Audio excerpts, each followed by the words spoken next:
Accountancy chapter admission of a partner question number 30। ये देखिए question number 30 important question है, अच्छा क्वेश्चन है। ये मान के चलिएगा 90% इससे रिलेटेड एक क्वेश्चन आपको बोर्ड एग्जाम में मिलेगा, वो भी MCQ मिलेगा। ठीक है, 1 नंबर का। ठीक, अब ये देखिए ABC 3 पार्टनर से 3:1 है रेशियो, जिसमें से D एडमिट होता है 1/4 से, और जो क्या ला रहा है 1,50,000 ला रहा है गुडविल। ठीक है, 1,50,000 गुडविल ला रहा है as his share of goodwill which was credit to the capital account of B and C respectively with 1,25,000 and 25,000, जिसमें से इसने B और C को क्या दे दिया है, B के अकाउंट में क्रेडिट कर दिया 1,25,000 और C के अकाउंट में क्रेडिट किया है 25,000। हमें निकालना है न्यू प्रॉफिट शेयरिंग रेशियो। तो अब देखें न्यू प्रॉफिट शेयरिंग रेशियो कैसे निकलता है। तो सबसे पहले हम ये लिख लेते हैं कि कौन पार्टनर है, ABC, जिनका रेशियो क्या है 3:1। आ कौन रहा है, D एडमिट्स, कितने से आ रहा है 1/4 से। ठीक, अब देखिए ये क्या हुआ कि ये लाया कितना था 1,50,000, क्या लाया था प्रीमियम फॉर गुडविल, क्या लाया था ये प्रीमियम फॉर गुडविल लाया था। ठीक है, ये हम लोगों ने लिख लिया। अब दूसरी चीज़ ये क्या कह रहा है कि ये जो 1,50,000 लाया था, इस 1,50,000 में से 1,25,000 और 25,000 एक दे दिया किसको, C को। ये किसको अकाउंट में चला गया, B के अकाउंट में चला गया। अगर इसको कट करें तो ये क्या आएगा 5:1। ठीक है, अब इसी 5:1 से हम कैलकुलेट कर लेंगे किसका कितना रेशियो है। अब देखिए B और C के अकाउंट में गया, यानी A का कोई रोल नहीं है, यानी A ने अपना अकाउंट जो है अपना जो रेशियो वो रिटेन किया हुआ है। ठीक, अब A ने अपना रेशियो रिटेन किया हुआ है, तो अब B का कैसे होता है, B का देखते हैं, कैलकुलेट करते हैं।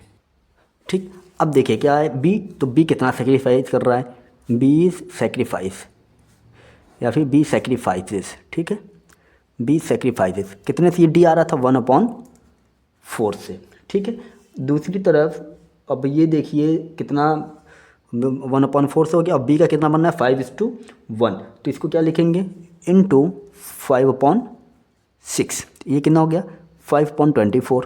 ठीक है, तो दूसरी तरफ C कितना सेक्रीफाइस, C सेक्रीफाइसेज 1/4 कितना से ले रहा है C, 1 से ले रहा है 1/6 से ले रहा है, तो 1/6 कितना हो गया 1/24। ये सेक्रीफाइसिंग रेशियो आ गया 5:1। अब हमें क्या निकालना है, न्यू रेशियो निकालना है। न्यू रेशियो निकालने का फॉर्मूला क्या बनेगा यहाँ पे, old ratio minus sacrificing ratio. ठीक, अब as new ratio, as new ratio, पहले ए तो अपना रिटेन किया हुआ था तो ए का 3/6 लिख लेंगे।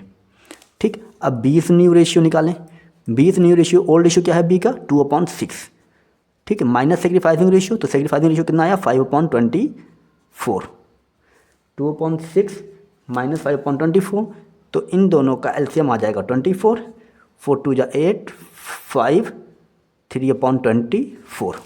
ठीक, सीज न्यू रेशियो, C का क्या है ओल्ड रेशियो 1/6, कितना सेक्रीफाइस किया है 1/24, दोनों का एलसीएम लेंगे 24 आएगा, 4 - 1 = 3/24। ठीक है, डीज न्यू रेशियो, D कितने से आया था, D आपका आया है 1/4 से, डिनोमिनेटर सेम होना चाहिए, तो 24, 4 के टेबल में 24 6 टाइम में आएगा। ठीक है, 4 के टेबल में 24 कितने टाइम में 6 टाइम में, तो 6 बन जा 6, तो A का भी ऐसे ही होगा, तो A का भी डिनोमिनेटर 24 होना चाहिए, 6 के टेबल में 4 टाइम में आएगा, तो 4 3 जा 12। ठीक है, अब जो न्यू रेशियो बना किसका किसका A B C D, कितना बन रहा है 12 बन रहा है, 3 बन रहा है, 3 बन रहा है एंड 6 बन रहा है। सब कट सकता है, 3 से सब कट जाएगा। ठीक, तो 4 1 1 एंड 2, ये हो गया आंसर आपका 4 1 1 2। याद रखिए बहुत इंपॉर्टेंट क्वेश्चन नहीं, ये बोर्ड में इससे रिलेटेड एक क्वेश्चन ज़रूर 100% फंसेगा। ठीक है, तो ये क्वेश्चन आपको समझ में, उम्मीद करता हूँ क्वेश्चन आपको समझ में आ गया होगा। ठीक है, 1,50,000 में से 1,25,000 B के अकाउंट में गया, C के अकाउंट में 25,000 गया, तो इसके हेल्प से हमने रेशियो निकाल लिया कि 5:1 से B और C ने लिया था, तो B कितना सेक्रीफाइस किया 1/4 इंटू 5/6, 1/4 C में इंटू 1/6, फिर न्यू रेशियो इसके हेल्प से हमने न्यू रेशियो भी कैलकुलेट कर लिया। उम्मीद करता हूँ आपको क्वेश्चन अच्छे से समझ में आ गया होगा। ठीक।